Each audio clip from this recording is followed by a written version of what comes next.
Welcome back to the podcast. Tessa, great to see you broadcasting live from sunny Florida. Good afternoon to you. How's it going? Well, and technically good morning to you still, Thank you. sir. Yeah, we're an Thank hour you. ahead here. And yes, it is currently sunny right now, but I expect a thunderstorm to be rolling by in the next few hours. So we'll see Okay. the daily storm.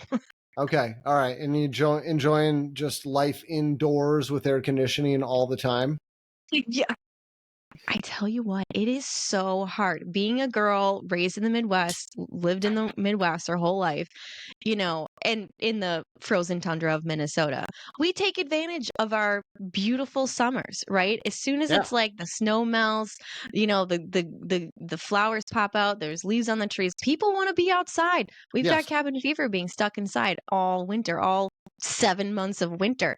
So it's been a hard shift for me because here, I've been here June, July, August, and it's like people just stay inside because as soon as you walk outside, boom, you get hit with, you know, 90s and dew points are in the upper 70s. It's super humid. The air is heavy. As soon as you walk Yeah. out, it's like you can't even breathe because it's so thick, and it's like people just stay inside.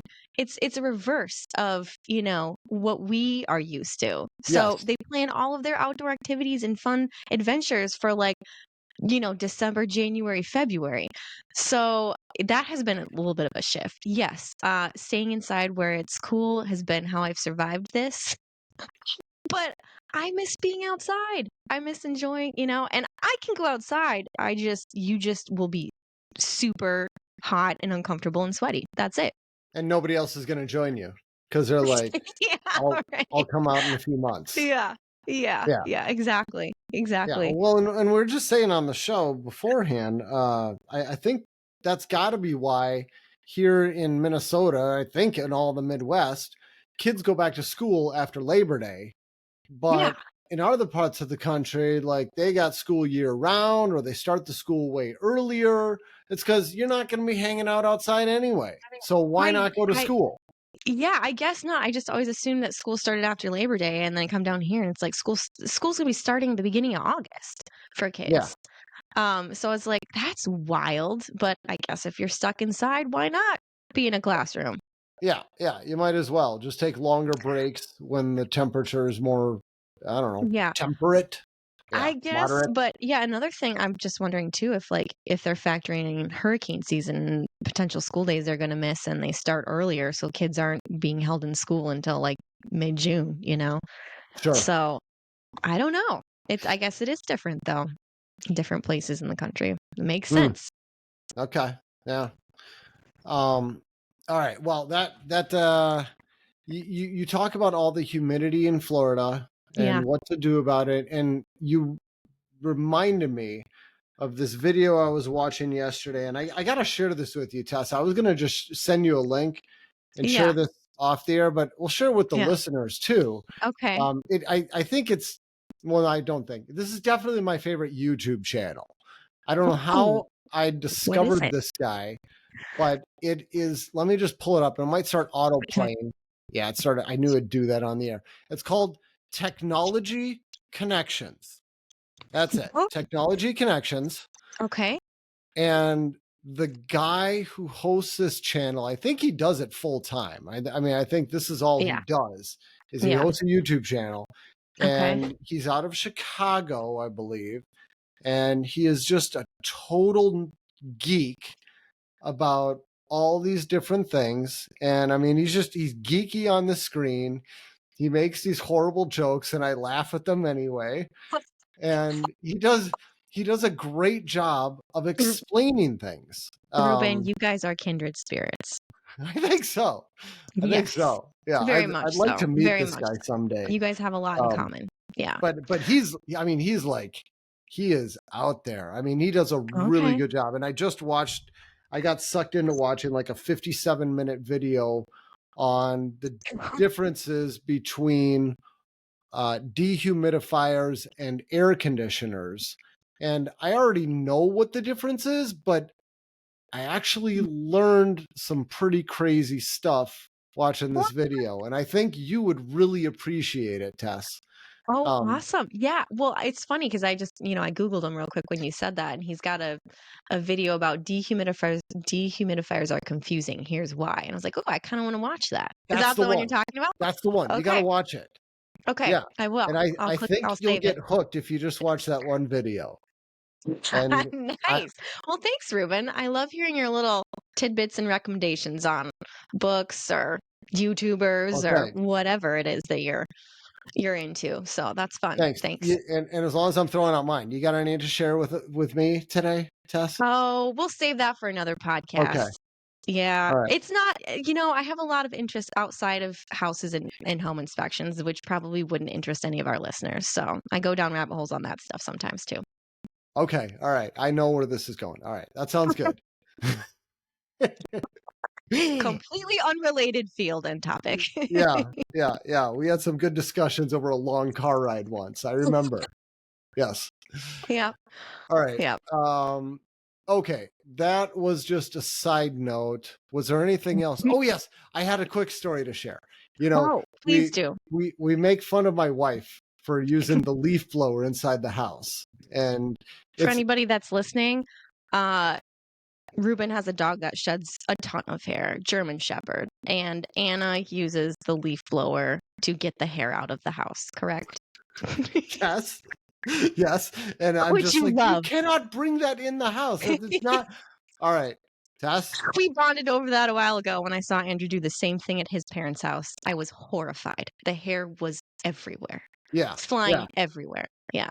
All right. Well, we had a little project and we had a lot of stuff staged in our living room. And I mean, there's just boxes and all this stuff. And I got done bringing it all out to the garage. It took me like an hour. It was such a mess. And there's hair, like dust bunnies or tumbleweeds of hair. I mean, all over where the boxes were stacked. Because normally we vacuum. One of my kids is in charge of vacuuming the entire house every day. Every day the house has to be vacuumed because there's that much hair. And so we pull out. I get all these boxes out of here. I'm like, there's tumbleweeds everywhere.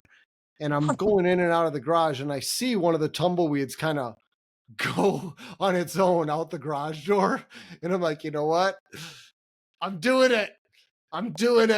And I got the dark side you go. I didn't get the gas powered leaf blower, but I got the little battery operated one. And I gently went all the way around on the low setting, and I just blew all the hair towards the garage door and blew it all out into the garage. And it actually worked really well. Is this a confession to me? Does Anna know this, Reuben? No, don't tell her this. No, she can never know.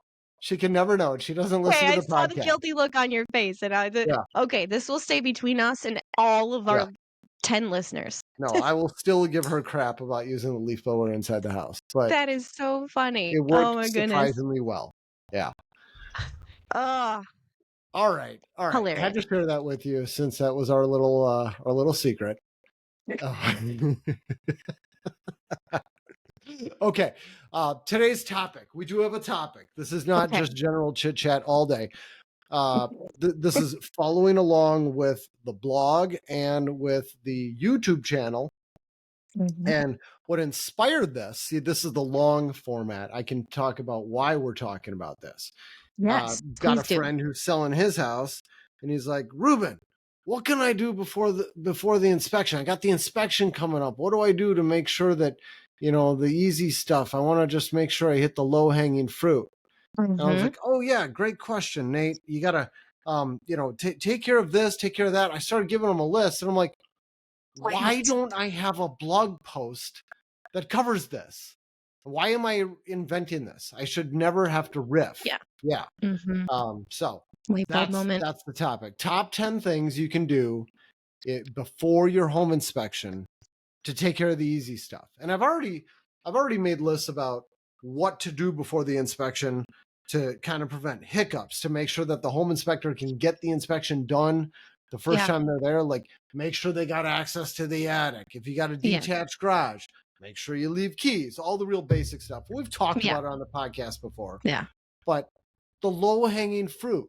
What Yeah. can you do before the home inspection just to knock off that really easy stuff where the home inspector is going to see it and they're going to be like, oh, this is not a diligent homeowner, Eh, you know? Or something that commonly goes in a lot of home inspection reports. And so as a Yeah. seller, if you can reduce the amount of things that the home inspector is calling out that the buyer sees, great, do it. Yeah. Yeah. So we made I made a top 10 list, but Tess, I would love it. And no cheating. Don't be looking. I want you to see how many of the things on this top 10 list you can come up with, and we'll mentally strike them out because Mm. I it helps me it helps me justify that these really are Mhm. top 10 and not just my top 10.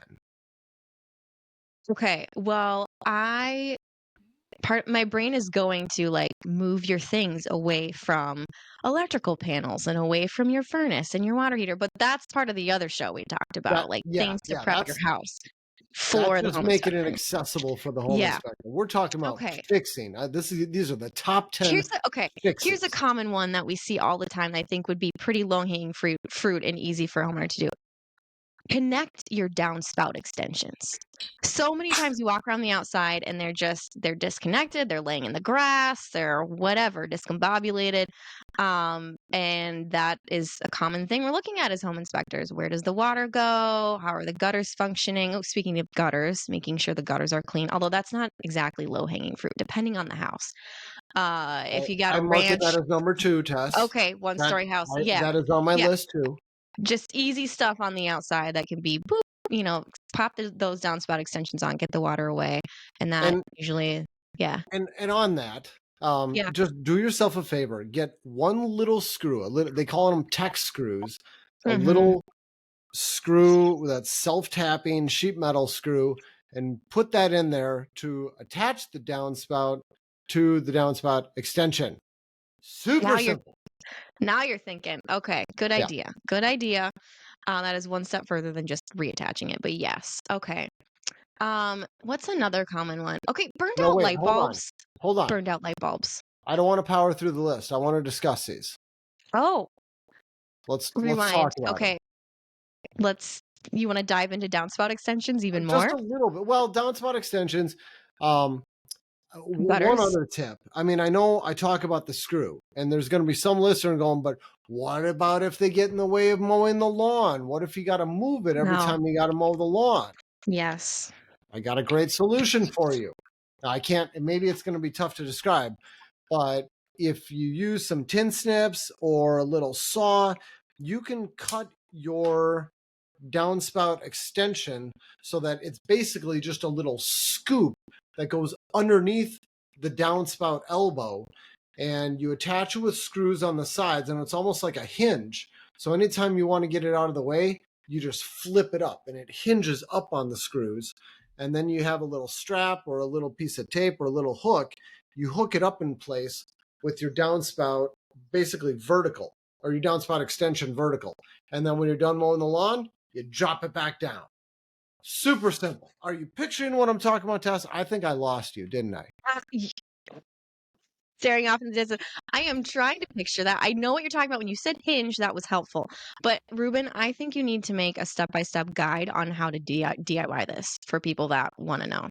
That could be your next little YouTube video that That you will be record. my next little YouTube video thingy. That's a great Yeah, idea. because you say it's Okay. easy, but when it involves cutting metal and creating hinges, it's like, okay, All right. All right. I'm going to make one, and I'm going to make a okay, video showing how to do it. All right. I add got it to way the ahead of list. myself there. Thank you, Tess. All right. Appreciate You it. could do it in your sleep, Reuben, but, for the rest of us, normal people, average Well, people, all you got to do is see it done once, and you'll be like, oh, yeah, I could do that. yeah, Yeah. yeah, yeah. Give us a guide. Okay. Okay. All right, that's the downspouts. All right, gutters. We talked about gutters recently. I got this clogged gutter at the back of my house. Oh, this is a follow Yes. up to that.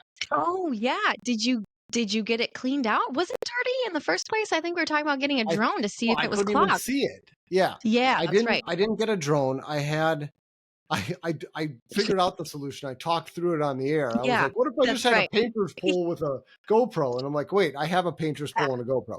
So that's there what you I go. did. And Okay. I was able to see it. And there's like, I mean, because like I told you, there's no trees at the back of my house, but it's 3 stories up. Yeah. It was enough of these little things that float in the air that seem Those to little get seed everywhere. pods, Those tiny like the little seed pods. helicopters? Yeah. No, not those. They're Okay. even smaller. They're like, Oh. I mean, they're about a third the size of a dime. And Oh. they're round and they've got this little seed in the middle. But Huh. and there's a million of them, and they get in the air every time the wind blows, and they make it to the other side of the roof where they don't belong, and then they get in the gutter. And there was a mound of them kind of right before the drain. They're just mounded up, and sure enough, it is blocking the drain. Wow. And Hmm. I need to figure out how to fix it. I don't know. What am I gonna do, Tess? You don't have the answer to this? I haven't figured it You out yet. I know it's there. I know the problem exists now. I aren't do there have a like little clogged downspout or gutter. are there like little robot cleaners? Like, like a Roomba, but for your gutter? Yeah, I think it's called a luge. Yeah. Really? Let me I Google wish you it could just here. deploy that thing and it could scoot around and just sweep up your gutters for you. Yeah. 'Cause, you're not And that's climbing down that steep pitch 3 stories up. yeah, it's called a luge. LOOJ. It's a gutter cleaning robot by Oh, iRobot, the same of fine folks who make course. the Roombas or whatever. Okay. Maybe Roomba's a brand name. I don't know. I'm making stuff up here, Yeah. but iRobot, um, but the gutter cleaning problem is you robot. got to place it in the gutter, and then you're right back where you were. How do you get there Yeah. to place it? Yeah. Yeah. Yeah. Ugh, that's I need tricky, a Reuben. I need a drone to deploy it. I was just thinking. What if Oh, what if I waited till it hadn't rained for a long time and you just hover a drone right by there and maybe the and turbulence from blow the it. wind would blow it out? Maybe Oh, it there you would. go. I might try that. I don't have a drone. I'll have to You get know, someone with Ruben, a this drone. could be an interesting series. You remember how you wrote that blog a long time ago about how to address ice dam issues, and you tried all Oh, these different yeah. different attempts. You use the pantyhose and the salt. You use the hockey puck salt things. Yeah. Uh, raked your roof. All these things. I feel like you could do this with your gutter situation. All right. I know what I'm doing for the rest of the summer. Please Okay. don't hurt yourself. This is not going to involve anything dangerous. That's for sure. That's the whole point of it. No ladders. No ladders. No No ladders. ladders. Okay. Yeah. All right. Cross my heart and hope to die. I can't wait. Okay. So the point is you got to clean your gutters. If you don't clean your gutters, the home inspector is going to take pictures of it. And especially if you got trees and bushes and weeds and whatever growing out of your gutters, I mean, it makes it clear that you're letting this go. You're letting your Yeah. house go. Nobody likes to see that. Yeah. That's something that might take a little pre-planning though. If you're a seller or homeowner and you're trying to get this done before the inspection, it's like you can't just pop on a downspout. If you got a bigger house or a house that, is 2 or 3 stories, then you need to plan ahead for this one and maybe hire that out. Maybe. Yeah. Yeah. Yeah. Wouldn't be a bad idea. Yeah, Yeah. for sure. Yeah. All right. So Okay. we got gutters, we got downspouts. What else, Tess? Okay, moving to the inside, I was thinking another common one that's super easy a homeowner can do is just put in new light bulbs if you have burnt out light bulbs. Because as a home inspector, you go through the house, you're turning on we would turn on the lights in every room as we're walking through the house, just kind of taking the lay of the land. And when there's a light that doesn't come on, you're like, is it a bulb issue? Is it an electrical issue? What's going on? And it could just be easily resolved if the homeowner just made sure that all the light bulbs are working. Yes.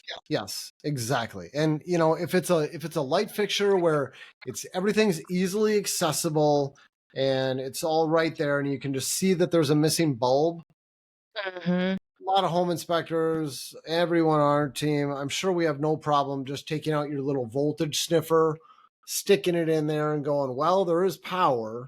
Yeah. It doesn't mean that the socket works properly. I mean, if you got a bent pin, you might even screw a bulb in and the bulb still doesn't light up. All you're doing is Yeah. verifying that there's power there. Yeah. Just have light bulbs in every fixture. Exactly what you said, Tess, and make sure Yeah. they're working. It's so Yeah. easy. Yep. Very easy. Um, okay. This is a homeowner maintenance thing that usually doesn't get done. And as a home inspector, it's usually going in our reports. I'm thinking like dirty filters for furnaces and like air exchangers and dirty Yes. intakes for like air exchangers and combustion air intakes. So just Ooh, like cleaning those, I as didn't part of get the dirty intakes. I got dirty filters, but okay. the dirty combustion air intake is a great one. Always. It Yeah. always, yeah, and that's an easy one. You can just go around, use a little brush or whatever, something, and just get the screens cleared, the intakes cleared at the exterior. Yep. Anybody can do that. Um, Anybody can do that. Watch for yeah. bees' nests. Yes. Yeah, so much for bees now. They love to make nests Speaking there. from experience. Yeah. Yes. Yeah. Okay, let's see. What else? What other homeowner maintenance things Well, can people do? and another bonus one that you made me think of when you said clean the combustion air intake is clean the Yeah. dryer exhaust terminal. I mean, Yes. basically you can do it with your Yeah. fingers. You just go in there and you Yeah. wipe out all that Get the excessive lint out. lint. It'll Yeah. take you 30 seconds. It's one less Yep, thing to go in the definitely. inspection report. Yeah, that's a good one. That's a real good one. Um, Give me a hint. What category did you pull Let's other see things from? here. I had electrical. I had a couple in electrical. I had a couple in life safety, which Life overlapped a safety, little with electrical. expired alarms, a lot of Yep. times expired smoke and or CO, and a lot of I times that we're listed those as missing. two different ones. Okay, Smoke yeah, and alarms, missing CO CO. alarms. Mm-hmm. Yeah, so Yep. check your smoke detectors. Make sure they're not expired. If they are, install new ones. Yeah, Um, and I in the video I said and in the post I said basically if you look at it, if it's yellow, it's expired. If if you want something a little bit more technical, you give it a little twist and you look at the backside, and you will have the date code in there. If you don't have a date code, it expired a very very long time ago. Get a new one. Yeah. Yeah, and I will say though, sometimes it's easier said than done. Those houses that have like vaulted ceilings and there's one right at the peak and you'd need like a really tall ladder to get at it. Okay, those Yeah. suck, but someone's got to do it, right? Yeah, but you know, even so, even if it's one of those peaks, that's going to be the upper level. Go to a lower level, and if it's the Yeah, same brand and it's the same model, check the lower one, and I can almost guarantee you they got installed at the same time. probably. So Yeah. it'll Yep, be a that's good good. tip for you. Okay. Well, what other electrical ones did you put that are low-hanging fruit? All right. Well, for smoke, just to finish on there, make sure they're properly Yeah. located. Follow the Yes. manufacturer's instructions. The general rule there is needs to be at least 4 inches away from any wall if it's on the ceiling, at least 4 inches away from any ceiling if it's on a wall, but not too low. You can't bring it more than like 10 or 12 inches down from the ceiling. There's kind of a narrow strip you can use if you got it on a wall. Just don't tuck it in Mhm. corners. That's kind of Yeah. what we're after. Okay. Yeah. And Good. then Good we to know. talked about carbon monoxide alarms. Electrical. What is like the easiest electrical thing you see? You put in just about every report. You got something missing. You say, add this so nobody gets electrocuted. GFCI devices. Okay, all right, that's a great one. Yeah, we put those in there a lot, but the easier one I was thinking of was just cover plates. Oh, missing or broken cover plates. Yes. Sure. Like on Yeah, a light switch or an outlet or something. Okay. exactly. Yeah. I Yeah. mean, they're Yeah. 19 cents. You can Yes. have your 5-year-old do this basically. I mean, it's tight in a slotted screw. You can use a butter knife if you don't have a screwdriver. This True. couldn't be any True. easier. And that's a So, pretty easy one. Okay. Yeah. Yeah. yep. Usually it's those houses where either, there's 10 missing cover plates or there are none. So Yeah. Yeah. if your house is the one that has missing cover plates everywhere, get those get replaced. them installed. The most notorious place, Tessa, where do you find the most frequently missed cover plate? I was gonna say in the basement. Okay. Is there a specific All right. location you're thinking of? The one I had in mind is under the kitchen sink. See it missing Oh, there a lot, but there is yeah. one missing cover plate at my house. I know where it is, and it's in the basement. I was gonna say, usually you can find one in the basement somewhere. Yeah. No, you're probably Yeah. right. That's probably Uh, even worse. uh, And then you mentioned GFCI devices, and yeah. I wrote this whole thing up about adding GFCI protection if you don't have it, and finally I deleted it. I'm like, there's way too much to know. Too many people uncomfortable with this. That's not a super quick and easy fix for No. most people. Yeah. Agreed. But the quick and easy thing to do is just at least test your GFIs. And I think all of our listeners know GFI, GFCI. I use the terms interchangeably. It's those outlets that have the little test button on them. You're supposed to hit the test button every 30 days and make sure that it What? works. I know. No, nobody ever does that. I'm a very diligent homeowner. I don't do that.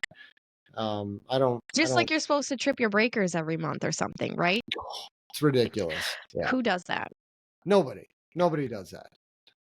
But you are supposed to do it, and it's super easy to do. You plug something in, you plug in a little light or a radio, whatever you got. Press the test button on the outlet, and you'll hear a little pop. Your light should turn off. Hit the reset button. Your light should turn back on. That's it. You verify it's working. Do this before the home inspector comes along and says you got broken GFIs. And if any of them don't work, replace it. And if you got to hire someone to replace it, just be proactive. It's going to come up in the home inspection report. Every home inspector is going to test every GFCI, as far as I know. Right? I hope so. I hope I so. hope so.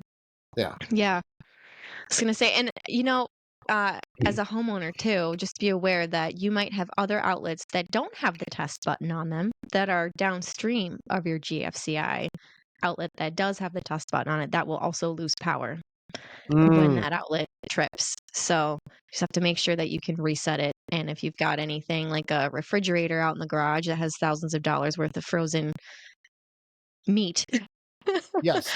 and you trip your GFCI outlet and it doesn't reset, just be aware. You're gonna have to Tess. All right. We're deal with talking that. about this. Yeah. All right. This is horrible podcast. I got to leave. I'll be right back. I'll give you a topic to discuss. Just kidding. But you got to see it. It's worth waiting. Hold on, Tess. Reuben just disappeared. The camera's just empty. His chair is there and he's gone. Hilarious. This will probably not be edited out either. If I know I'm not Reuben, gonna you're edit gonna this leave. out. I You're don't care. leaving that in. It's too tough to edit these podcasts.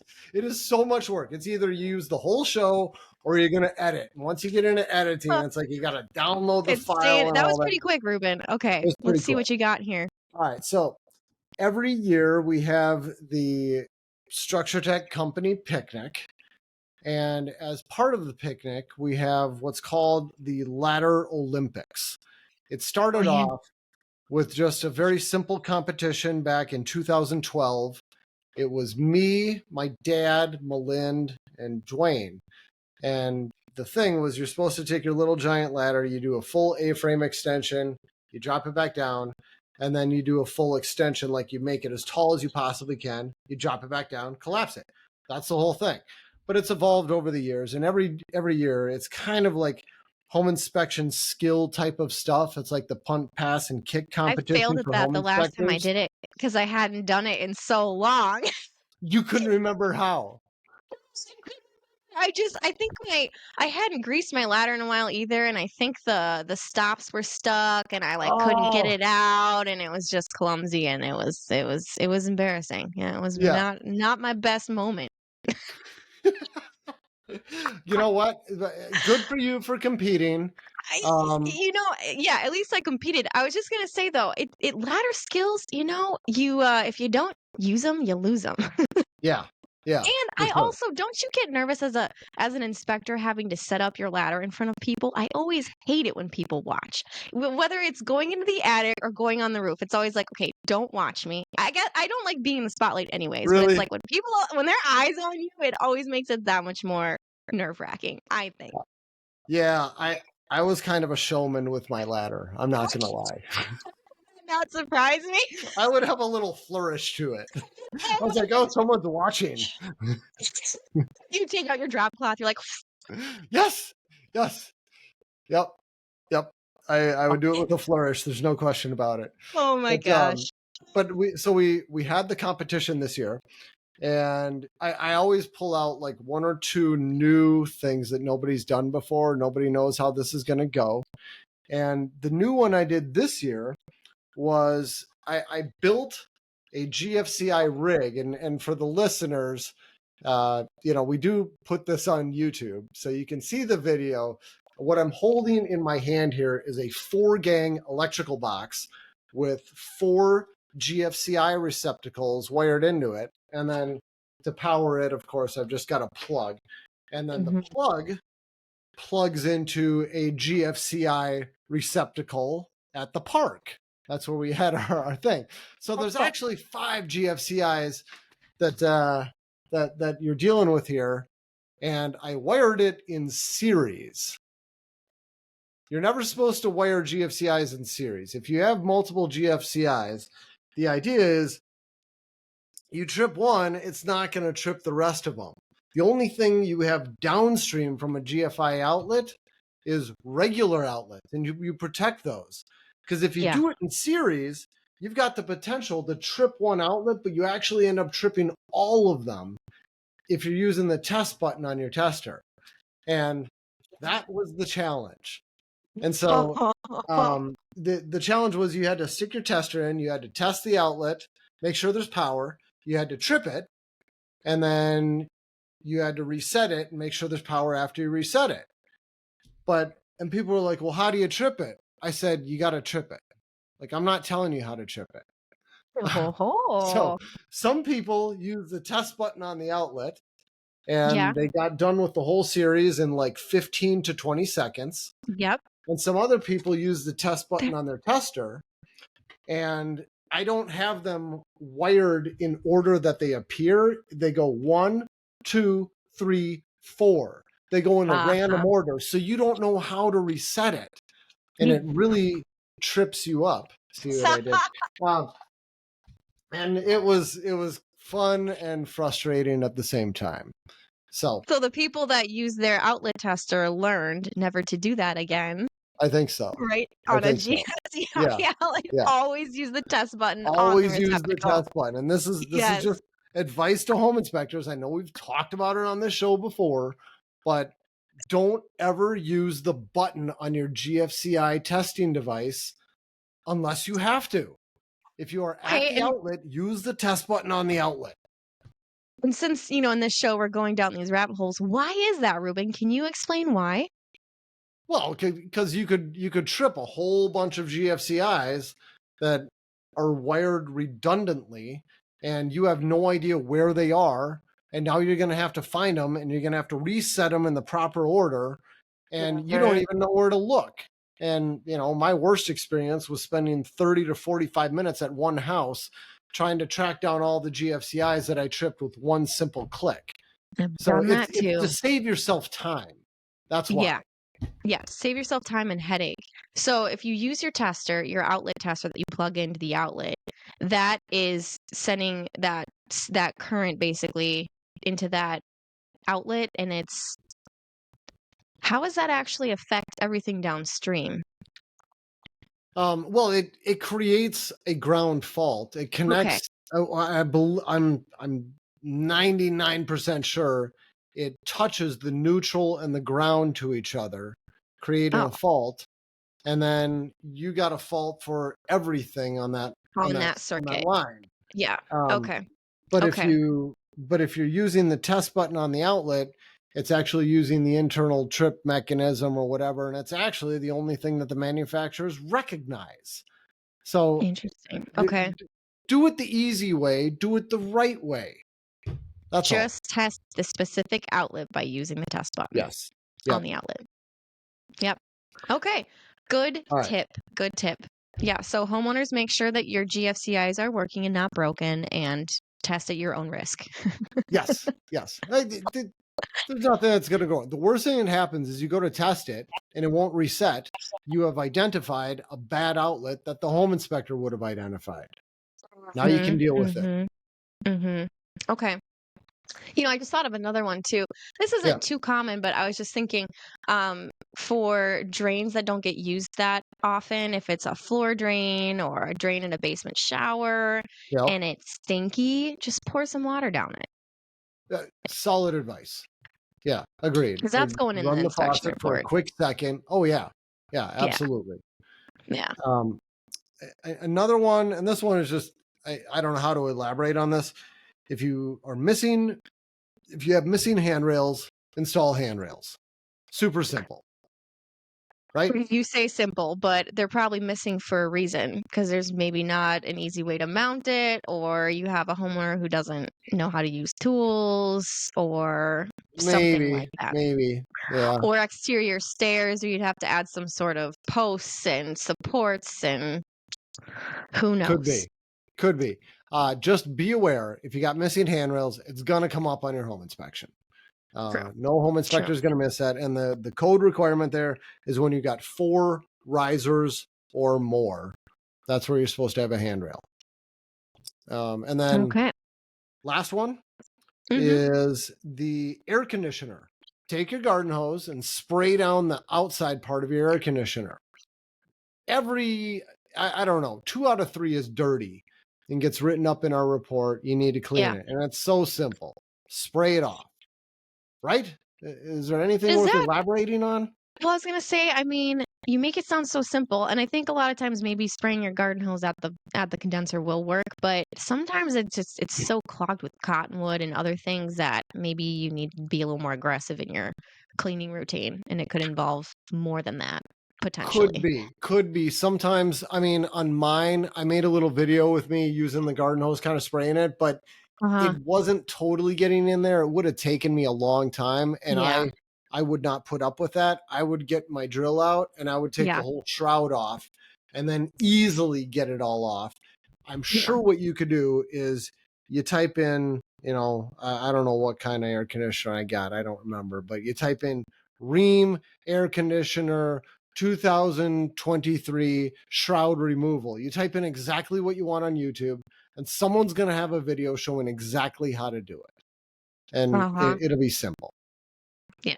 So, clean your AC. Good. Clean your AC. Yeah. Well, I think that's a pretty comprehensive list, Reuben, I would say, for homeowners to do easy things, The easy stuff. Yeah. Quote, easy. Although, I'm just thinking, if you're the homeowner that has the gutters that are 3 stories up, and the smoke alarm that's in the cathedral ceiling, and the stairs outside that are missing the handrail because there's no posts or guards or anything like that, this list will take you a while. Yeah, and I'll tell you, if you've got all that stuff going on, well, never mind. You're going to have a big home inspection report, I bet. Probably.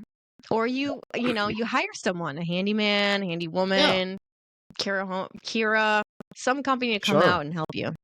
Yep. Help you maintain it. Exactly. I bet they do probably everything on that list. Probably. Yeah. And actually, I'm just thinking right now where my parents are, they've got a kind of a vaulted, it's like a 2-story living room, and there are recessed can lights at the very peak. And I mean, I'm not getting up there. And one of them is out, and it drives me nuts. But I'm like, there's no way I can change that. So, have you seen those poles where it's got like a suction cup on the end? I have, but I've never tried it. I haven't either, and I didn't want to go buy something for a rental that I'm not at. So, anyways, somebody else. It is what it is. Exactly. Yeah. Well, that's a good list, Reuben. Thanks for it's fun when after you've written blogs for over a decade, you get a new topic you haven't thought about before. Well, and you just gave me my next one. how to create, the foldable downspout extensions. Look for that next week. Yes.